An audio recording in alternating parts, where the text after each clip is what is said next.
Day of Adventures with Wes and Jeff, and we are at Mesa Verde National Park in Cortez, Colorado, in the very southwestern portion of Colorado. It's a really nice visitor center. It's right when you enter the park, and all kinds of exhibits. It's nice and big and spacious.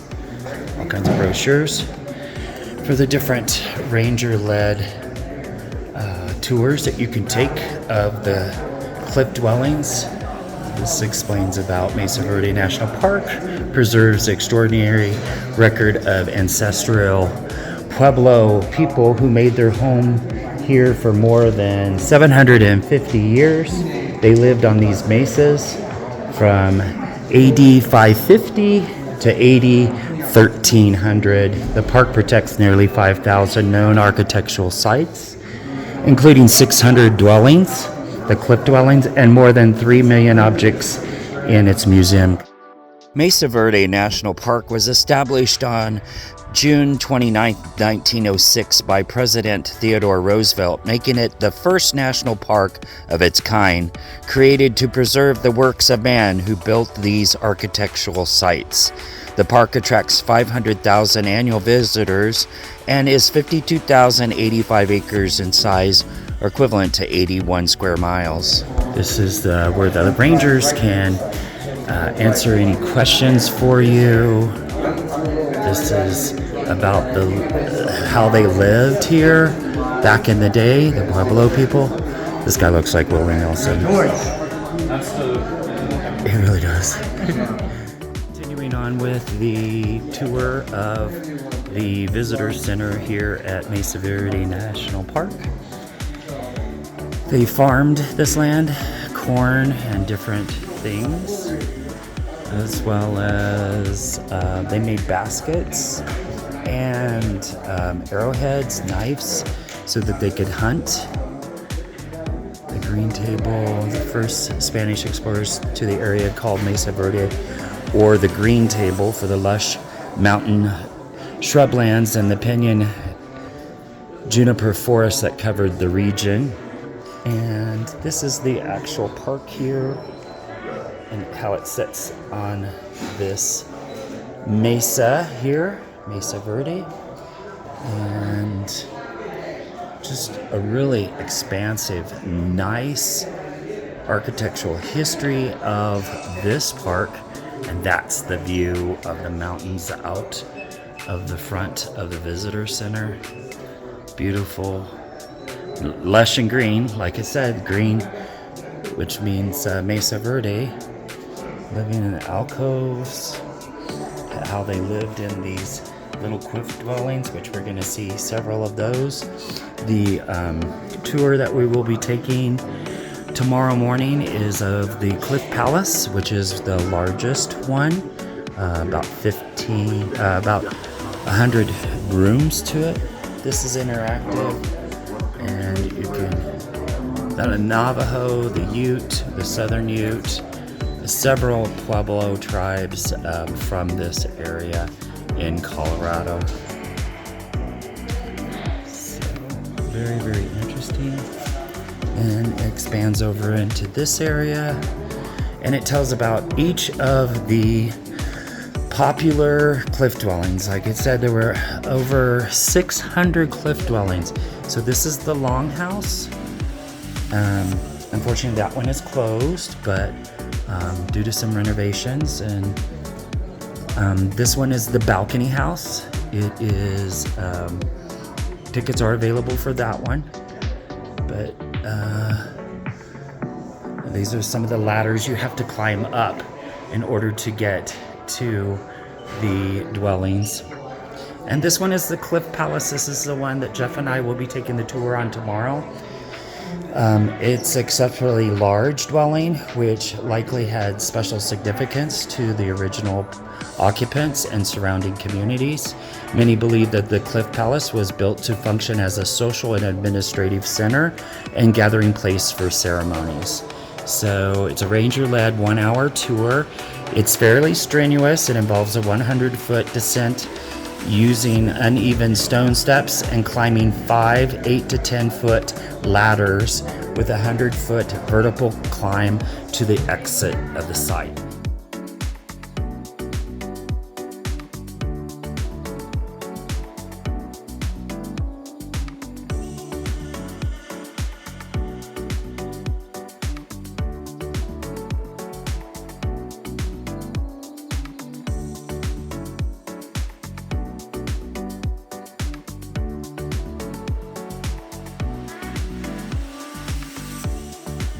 Just 4 miles into the park is the Moorfield Campground. We camped here overnight in one of the 267 campsites in this pretty grassy, high elevation canyon. We unloaded our camper, and after a long day of hiking, we enjoyed a hot shower. The campground offers a camp store, showers, coin laundry, and a gas station.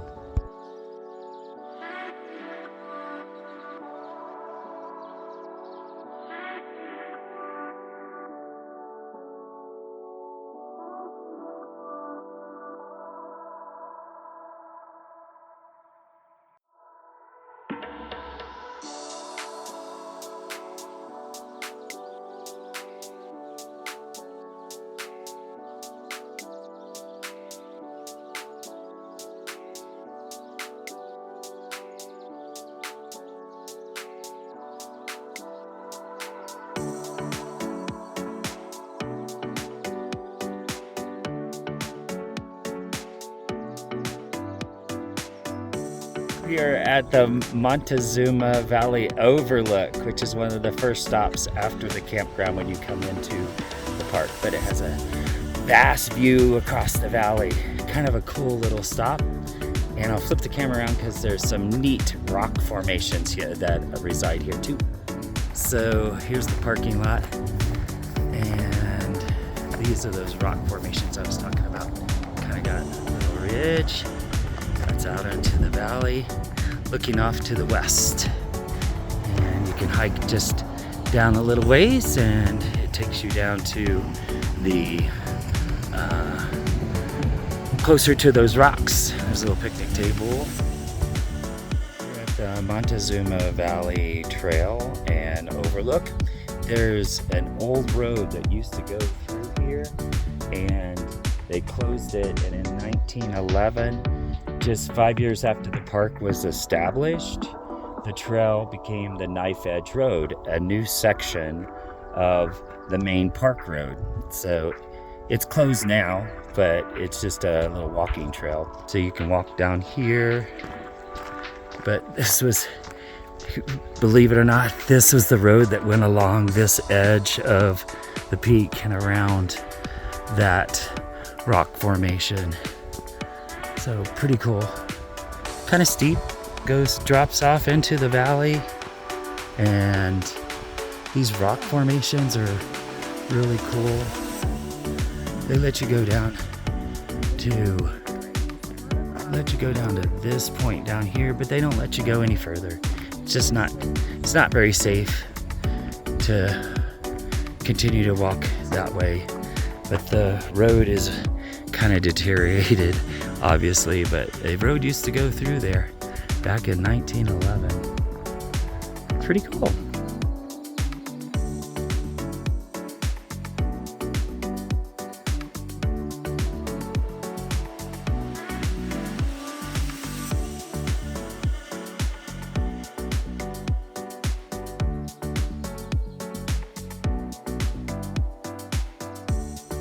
We're at Park Point Fire Tower Lookout, the highest point in Mesa Verde National Park. Elevation 8572. Here we go.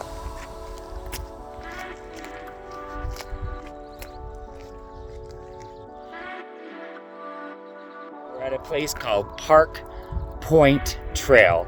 It's just 0.2, but it's an elevation gain of about 300 feet or so. It's just a short little 0.2 of a mile round trip up to the fire lookout.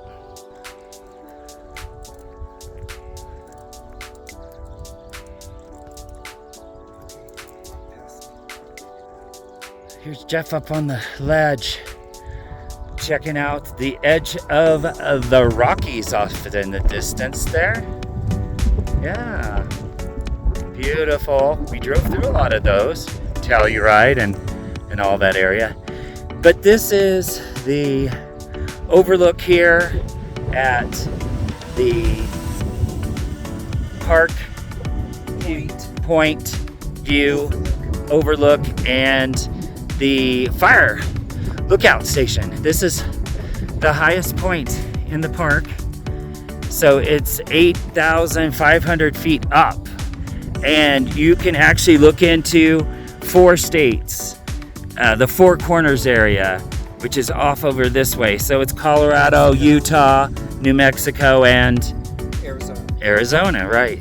So that's really close to here. This talks about the ancestral landscape and the Montezuma Valley. This is the valley here. Cortez is out there. Of course, kind of get you orientation. This is the Park View Overlook. The road winds its way through here, and the cliff dwellings are at the very end of the park. But this almost has a 360-degree view of the park. It's very pretty. A little bit windy up here, but that's expected. I've been keeping an eye out for raptor birds. Yesterday we saw a raptor. It was a common turkey vulture. So I'm hoping to see something better, like a peregrine falcon or a golden eagle, which they have a lot around here.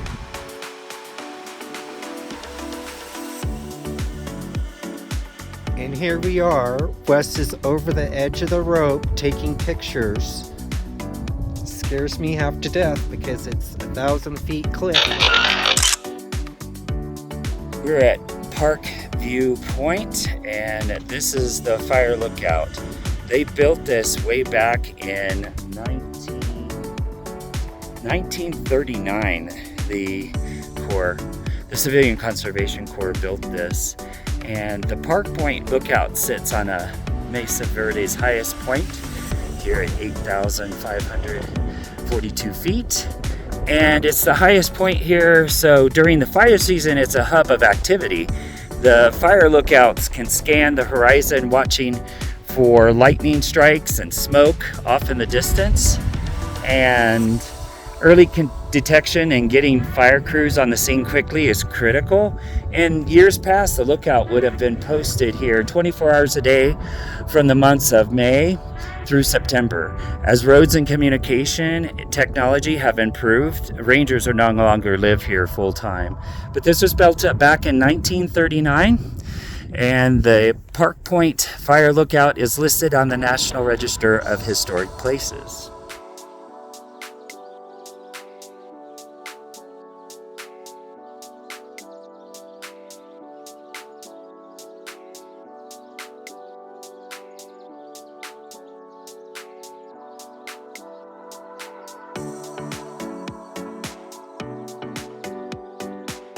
At the geologic overlook at Mesa Verde National Park. It's just a short little hike up this paved trail up to the overlook, and I'm going to take a look and explain what it's all about.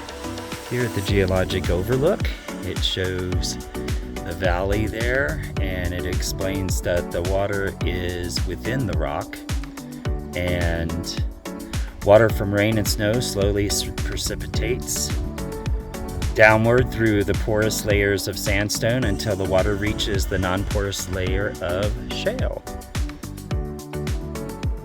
Prevented from moving further downward, the water travels sideways along the shale surface. Water can travel for years through the rock until it emerges through a canyon wall and forms a steep spring. Without permanent lakes or streams on Mesa Verde, steep springs are an essential to life today, as they were to our ancestral Pueblo people who lived here for over 700 years. It shows the precipitation going through, hitting that shale, and stopping here and slowly going through. So there's that shale right there.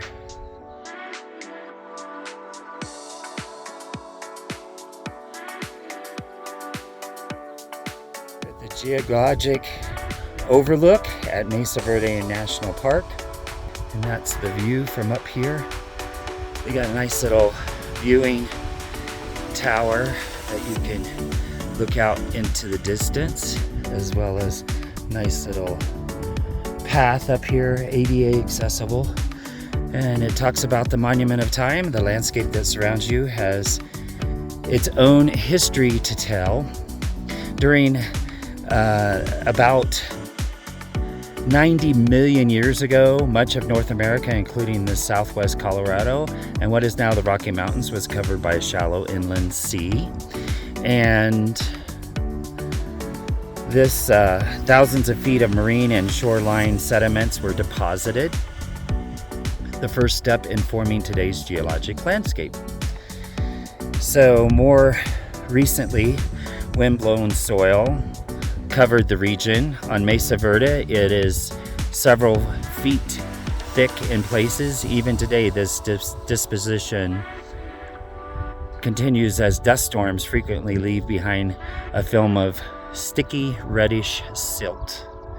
So within the last 65 million years, the landscape was formed by a series of uplifts, followed by erosion. The uplifts gradually raised the land thousands of feet above the sea level.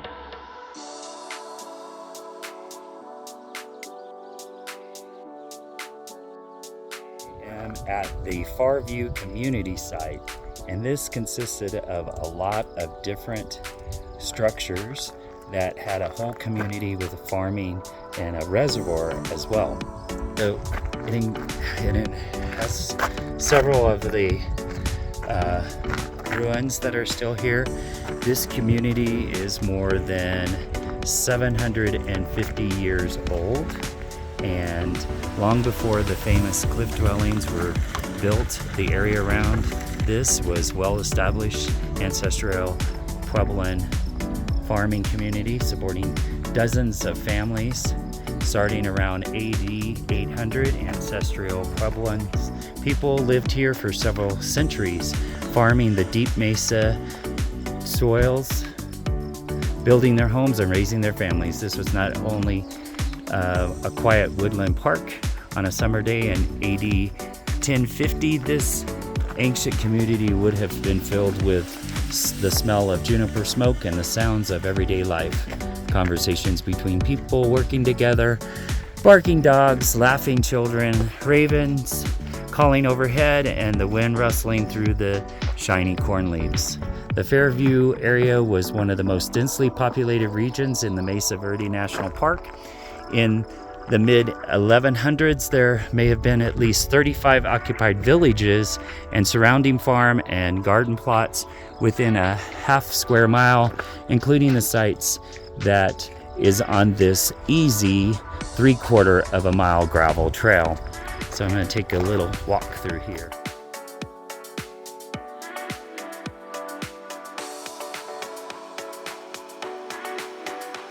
This is the Farview house, and that is a big kiva that they use for meeting places, ceremonial, that kind of thing. Very cool. Pretty deep kiva. Ledged walls. This is the pipe shrine house on the trail. Pretty good size.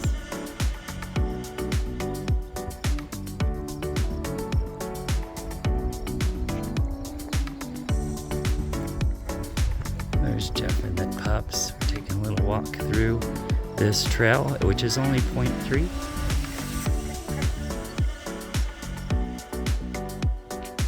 They don't let you climb on them, obviously, because they'll deteriorate, you know. They are 750 years old.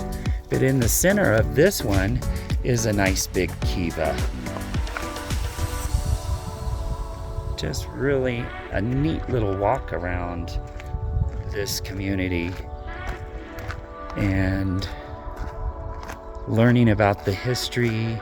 And it's just amazing it's still standing, just this part of the ruins after all the weather and snow that they get up here and the elevation. But this was a thriving community. these were the rooms. Look how small the rooms are. The people were much smaller. The average size male was only 5 foot 3 inches tall, and the female was only 5 foot or 5'1". So they were a smaller people.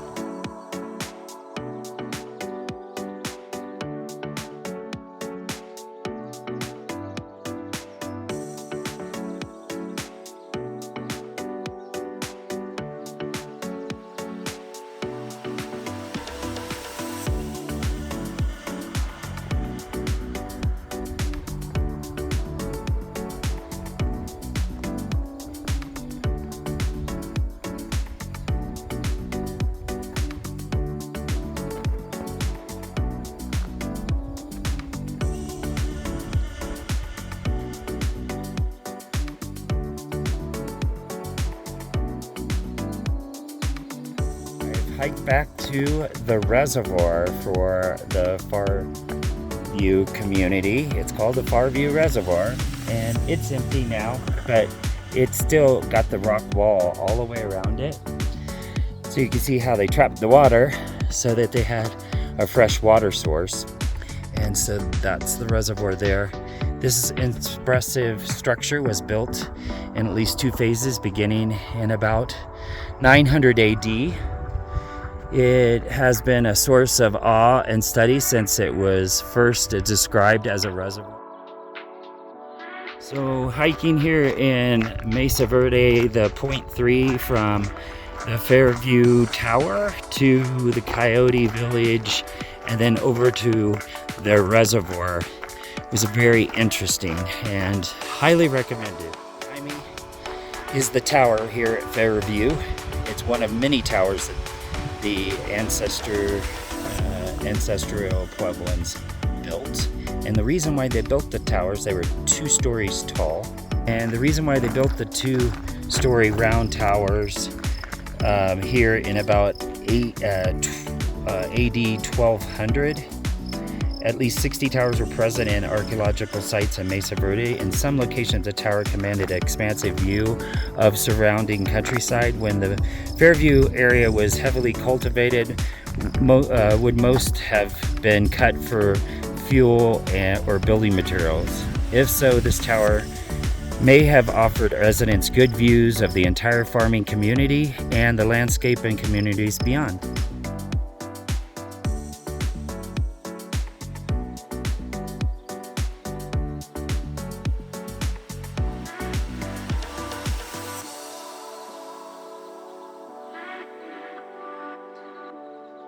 This is a really cool area just below the museum towards the end of the road that has a fantastic view of the canyon. Kind of navigate across these larger boulders and then from the parking lot, and then you just maneuver your way on out to the overlook. But you don't want to get too close because it does drop off severe.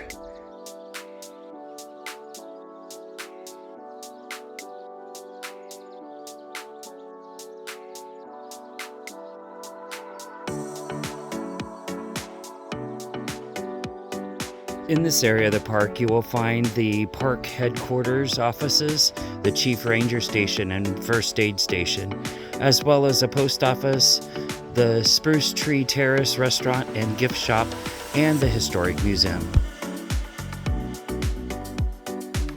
So we took a little hike down to just beyond the museum, and it's the Spruce House Trail.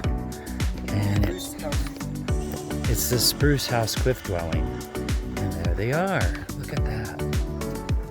Pretty cool. It's kind of like our first cliff dwelling that we've been able to view here at Mesa Verde. And pretty cool.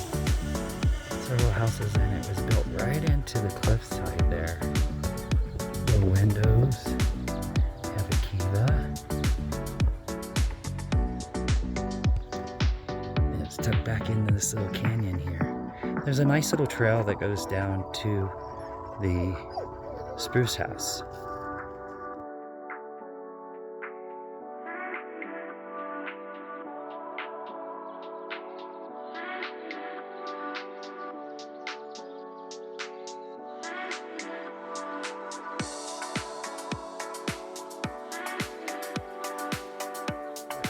this viewpoint just below the museum.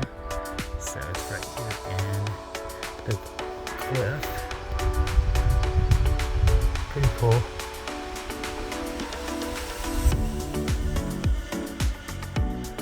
And it just tucked right in there in this little canyon. Besides the spruce house, which I just showed you, this is some other areas of the cliffs that were inhabited by those folks too. All along here. And you can walk along the rocks and check them out. The visitor center museum up there. And then you can walk along this sandstone walkway here. Big ravens flying right there.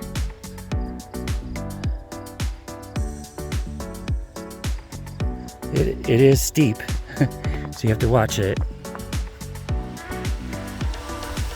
Spruce house.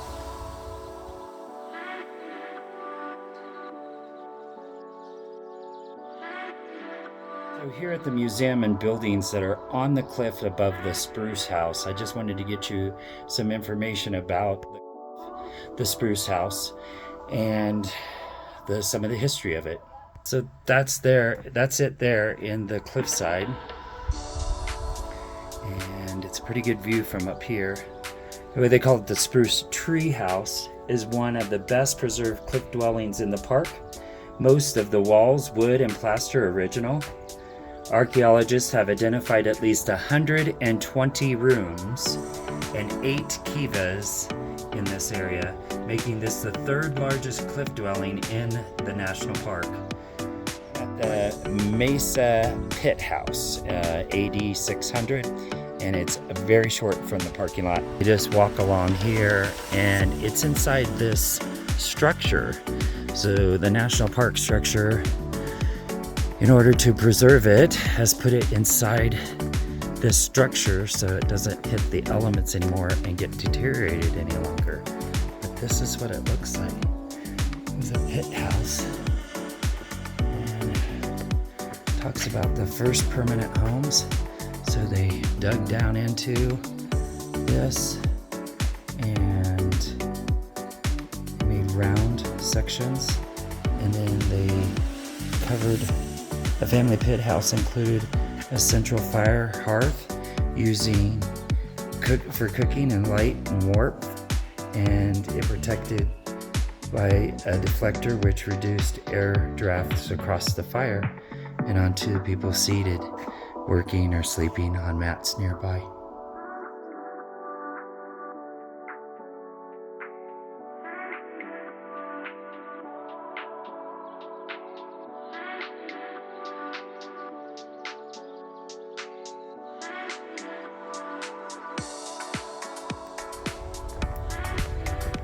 This one is ADA accessible. It's a paved trail out to the overlook.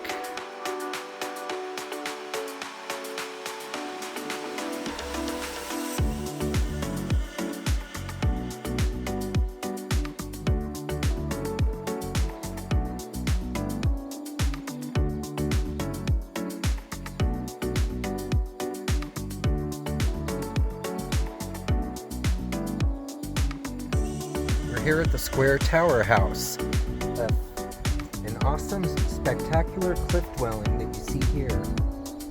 What you see includes 8 kivas, the holes, circular holes that they use for ceremonial or other services, and it has over 60 rooms in there. And that tall square tower is the main thing that they use to access. The tall tower has been preserved, but what you see here is 90% original, and they've been working on it.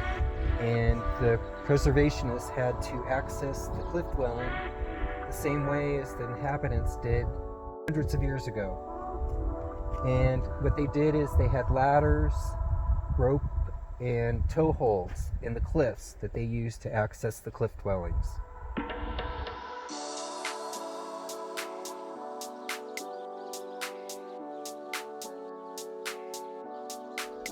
Another enclosure for the pit houses. It's a second village. And the Park Service has put it in this nice covering to preserve it. It's amazing. This stuff hasn't eroded over time. I guess it has eroded, but it still has the deep holes in the masonry block rooms that they built back in the day. These are from 950 CE, so very interesting. You can just walk around. It tells all about the structure. Fire pit, deflector, ventilator shaft. They vent it out through from here up to here in order to vent out the smoke so people could sit in there. And they probably had wood on the top. So it's saying the age of stone. When this pit structure from the first village was excavated, they found a number of stone artifacts on the floor and in the storage niches of this structure. Stone was one of the most significant natural resources that helped make life possible for the ancestral Pueblo people. They used stone much like we use metal today. With or without wooden handles, stone was the basis of most farming, hunting, cooking, and building tools. Now we're going to the second structure that houses some archaeological artifacts. Building of a pit house. Why would a family build a new home, a marriage, a child? To be closer to newly cleared fields or a garden plot. However, it was decided building and maintaining a pit house meant a lot of hard work. These had tops on them. So the tops, this was the bottom structure, the basement part. The top part was made out of wood, like this. So, took a lot of work to keep it up, but this is pretty cool. This part is the main chamber.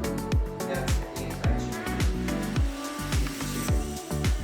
So it's actually two pit houses combined into one. And that's the vent right there. They only had one vent for both of the pit houses. Okay, overlapping pit houses. There's evidence of two pit houses here. The first built sometime after 275 CE. Like most other earlier pit houses, it had a small antechamber, today charred post, a baked clay floor, and the presence of artifacts show it was destroyed by a fire, probably while still in use. Within a few years, a second single-room pit house was built on top of the antechamber of the first. Notice the tunnel-like ventilator shaft on your right that brought fresh air into the dwelling.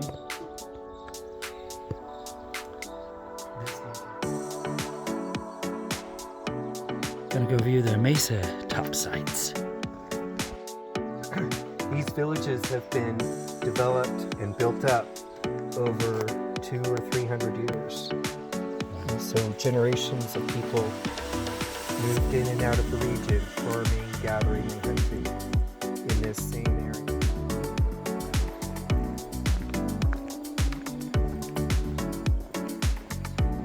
Village upon village. That's pretty cool.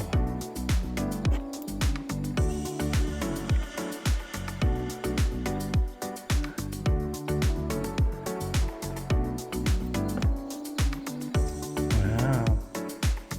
Those were really deep. Look how deep those went.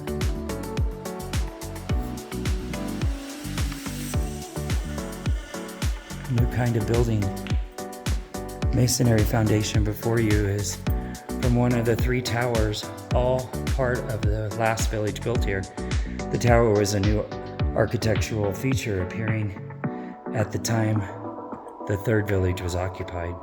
Towers may have been used as defensive structures or as a refuge. They may have been constructed for line of sight communication, astronomical observation, or used to guard against natural resources, because some towers were later linked by underground tunnels to kivas. They may have been used for ceremonial purposes as well. It wrote the Sun Point view, AD 1200 to 1300. It's right off of the Circle Loop Road, Mesa Top Loop, and she's showing Jeff the sunset house.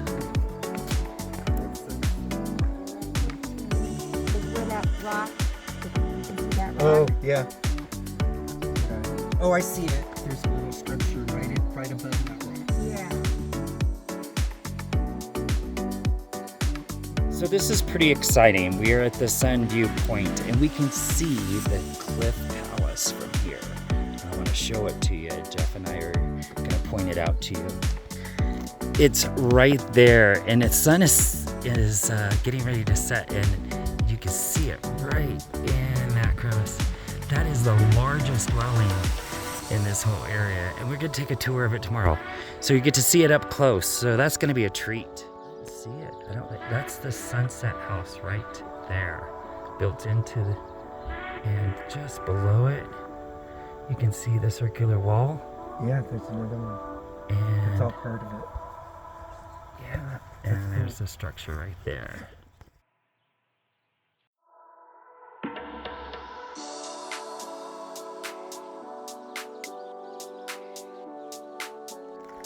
This is called the Fire Temple. It shows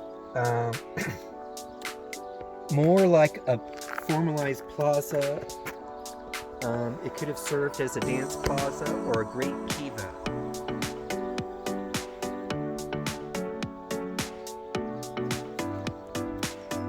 This is where they would host ceremonies, and they attracted populations from great distances for these ceremonies. Hand and toe hold trail connects upper and lower alcoves of the new firehouse. See the little indentations where the toe holes are, just between those two structures there, near that crevice. Little divots in the rock. Right here. No, see in between these two structures, there's looks like little divots in the rock. Oh yeah. That's where those were their stairs. Okay, to access one to the other. Yeah, from upper Level. to lower, and then they'd have a ladder or something to get to that point. Very cool.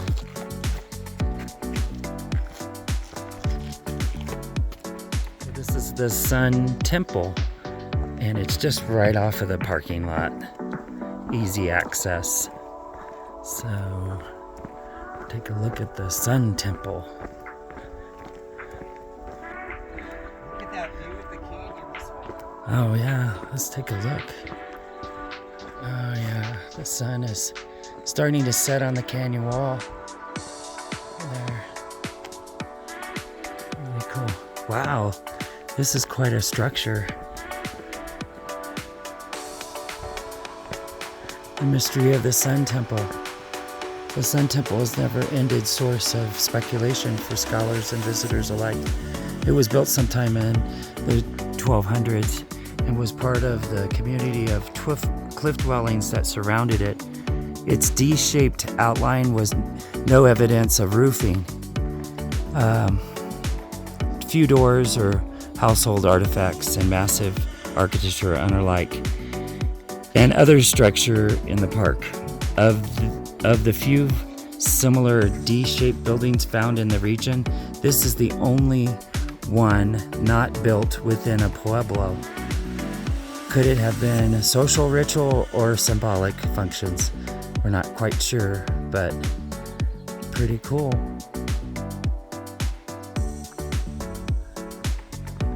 Can't really get into it, and they don't want you to climb on the walls. But you can look in some of the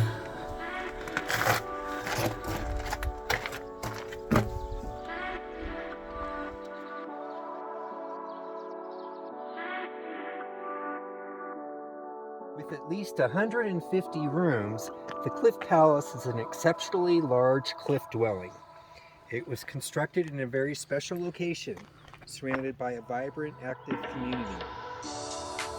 It was an important gathering place, perhaps an administrative or governmental center for the ancestral Pueblo society that centered around these canyons.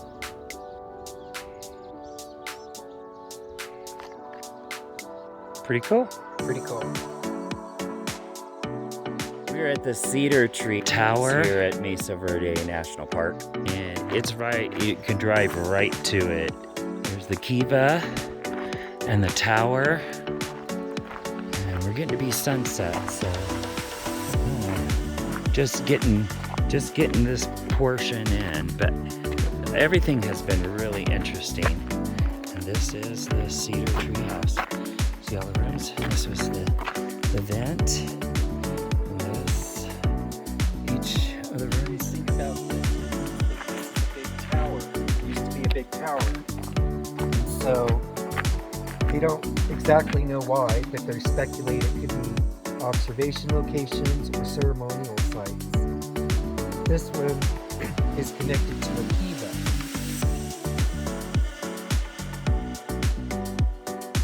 Good morning, and we are headed to the end of the park here at Mesa Verde National Park in order to do the Cliff Palace tour.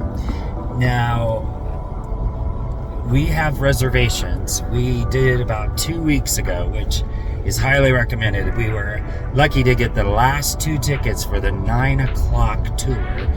They tell you to be there about 15 minutes early, so that make it 8:45. So we got up early and we headed over, but it takes, I say, about an hour and a half from the campground all the way out to where the Cliff Palace overlook is. Stay tuned and we'll let you know what we see on the tour. We're very excited about it.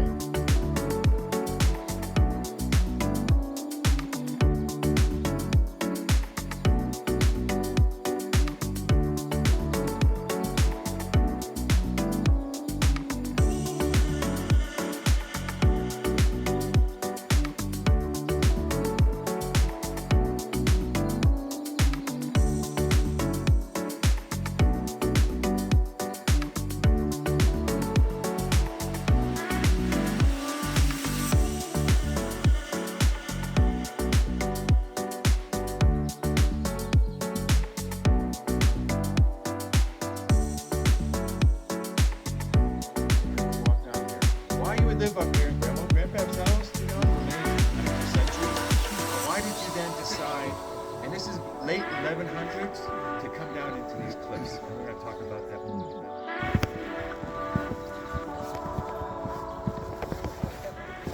Pretty steep, huh?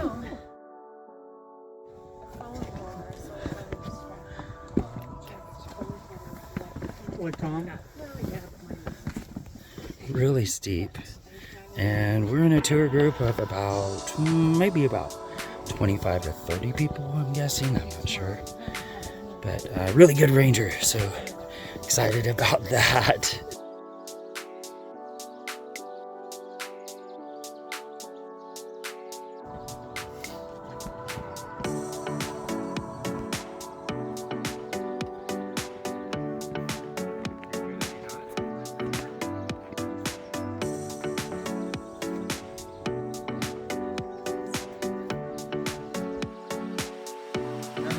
Now in the 1200s, there are a lot more people. Now we can build vertical. You don't have to use the farm area, the arid ground up there, to build a home. So you can come down here. So that's a good reason. Anybody else? Protection from what? Animals? Absolutely. Other plants? The sun because it's so hot. Exactly. Protection from the environment. So yeah, protection's a big key. And you know, the environment. We had a lot of snow this past winter. You know, there's probably 4 or 5 feet here. So you could comfortably be living here, and you have your farm. Good, you have your corn, beans, and squash. You have fires down here. You collected, you know, some of your wood. A little bit better than on the top, where you're exposed to the rain, the wind, and the snow. So absolutely, the environmental is key. What else? Protection from something else someone mentioned? Other humans? Enemies, yeah. We definitely think there's an element of protection from some forces. Now, there's not a lot of evidence in the archaeology record about violence here, but there is down. Remember on the plains, when you drove up here before you started up the escarpment, there's probably more people, well, there was more people living down there, and there was more people living in this county of Colorado back then, probably 30-some thousand, than there are today. Wow. So this is a vibrant, huge community. This is not an isolated village. You know, these people knew the folks over at Kokopelli, the folks on top, it's their relatives, they're intermarrying. See those, there's 8 rooms on that top shelf? Those are what we call granaries. So they actually would store their crop up there, excess, you know, for the winter, and also for, they know droughts are coming, so they can live through droughts. So yeah, really good at farming. Beach, that snow melt that's down there, and then they come back and pray to the gods that it's going to rain. And we get a lot of rains in July and August, we call it the monsoon season. And this is a spring monsoon, this is very uncertain.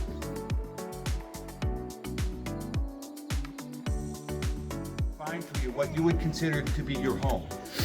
So if you're coming and you're farming, end of the day, you're walking down here, and your home is where that ladder is. So imagine climbing up that ladder. You're going to greet the kids, you know, and maybe your spouse is there. And what consists of your home is a kiva, and it's one of those flat roofs. Now there's a roof on all of the structures. So all the kivas had flat roofs. So there's where the kids are playing. You know, maybe your spouse, if you're a guy, is grinding corn on a metate, and we'll look at some metates. And then you're going to have 3 or 4 rooms in the back. One of those rooms is going to be your kitchen or hearth. So look at this area right here. And I see black soot above this little kiva space. So that would be considered their kitchen for this kiva group here. And you live here with an extended family, probably 5 to 8.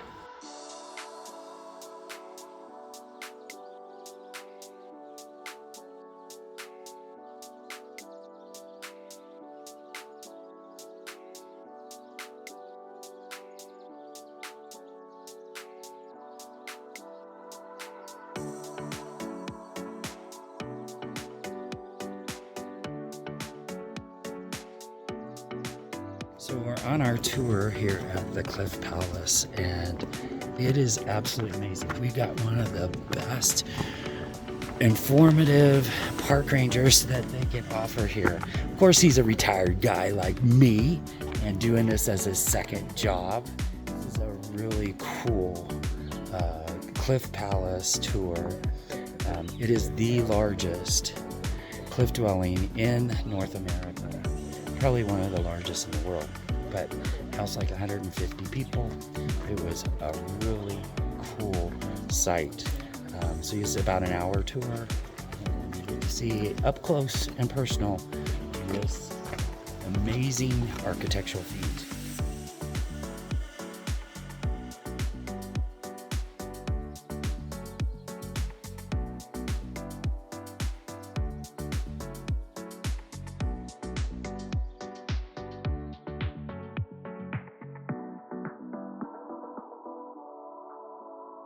Hi there, we are at Mesa Verde National Park at the Cliff Palace tour, and this guy was awesome. Yeah. Make sure you get him.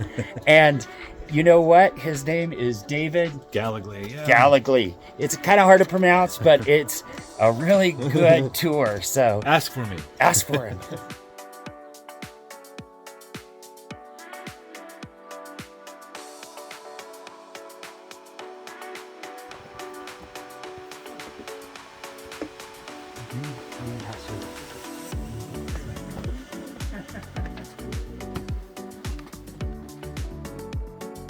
We're at the Balcony House, which is one of the cliff dwellings here at Mesa Verde National Park. And from the viewpoint up here where the parking lot is, it's a huge parking lot. It says Balcony House is located below you in the alcove. Since you can't see it from here, please use your sense of touch and explore the house on the tiles. No, that's not what I wanted to see. I was just about to explain that you can't see it from this overlook.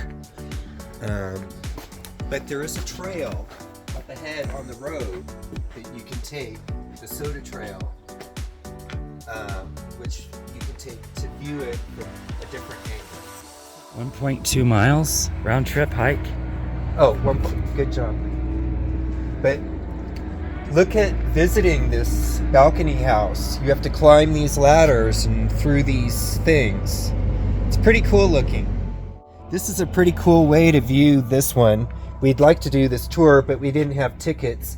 You start down here and you climb this ladder, and you come up here, and then you view the balcony house on the side of the cliff, and then you go through this little portal here and up another ladder, and then you climb this steep toe holes, and then you climb another ladder and get up to the top of the mesa. Pretty cool. Which is where we're standing now. And here's the parking lot where you start.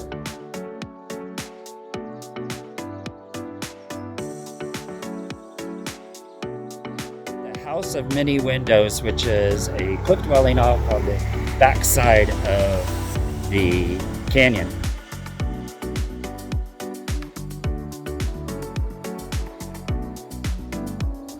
So you have to kind of look straight across from where we are, and then follow that second crevice across, and you see some little houses with windows, and there's another little house on the next crevice up. Right where that sun's shining right now, there's those little 4 or 5 windows. Let me see. House of Many Windows. That's pretty cool. There's the Hemingway House, which is another cliff dwelling here at Mesa Verde National Park.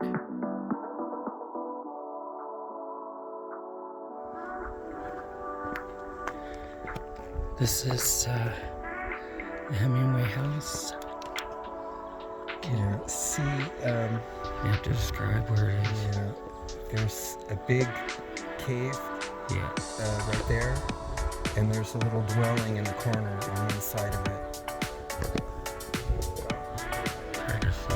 Yeah. It's kind of a blur, but cool.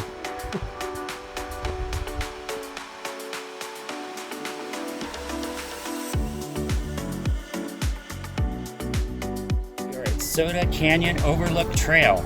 This will give us, it's only 1.2 miles round trip, and this is going to give us a great overview, a look at the balcony house.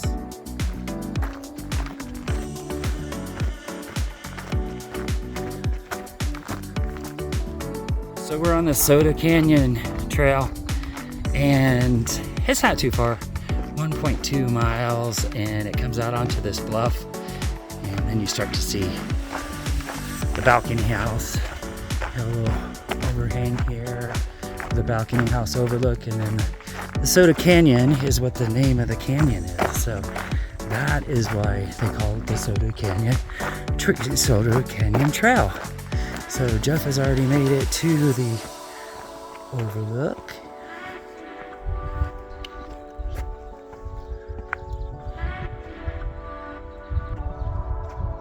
So you can see, oh, there's tour groups in it right now. There's 2 tour groups, one on the right and one on the left. It is a lot smaller than the Cliff House. The Cliff House one. But you can see how they have to kind of come in on the sides to access it.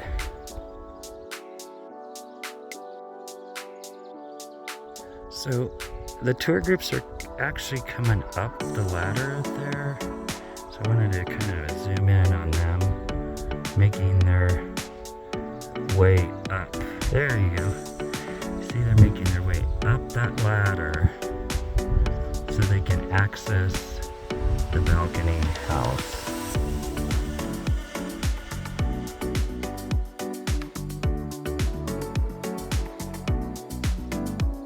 On the Soda Canyon Trail, there is the balcony house overlook, and then there's an overlook to the Soda Canyon.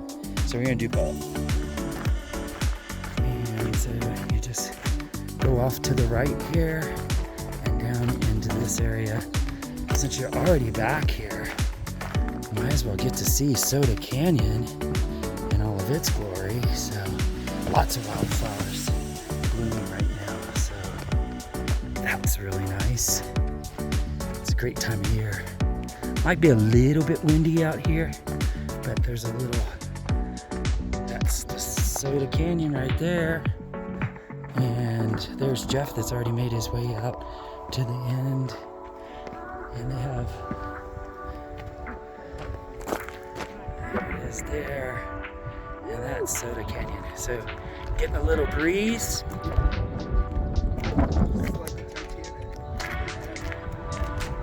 You can totally see it, Jeff. Take a look.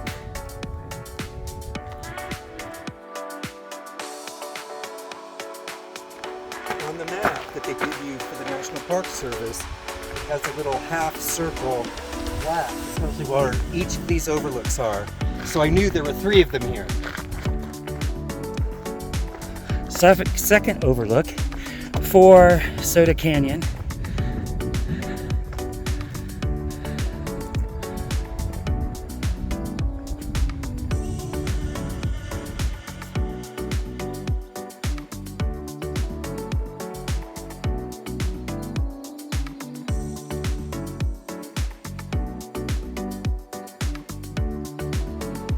So here at Mesa Verde National Park, the hiking, the cliff dwellings, the history, the scenery, it was beyond my expectations. So it was very fulfilling, kind of difficult to get done in one day, but we had to push ourselves and we were able to finish it. So we were very happy with it. Hope you enjoyed the video, and whatever you do, get out, enjoy the great outdoors, and do something that makes you smile. We are at Mesa Verde National Park, and we are at the, almost fell down. Hi, we're headed out to, I can't do this.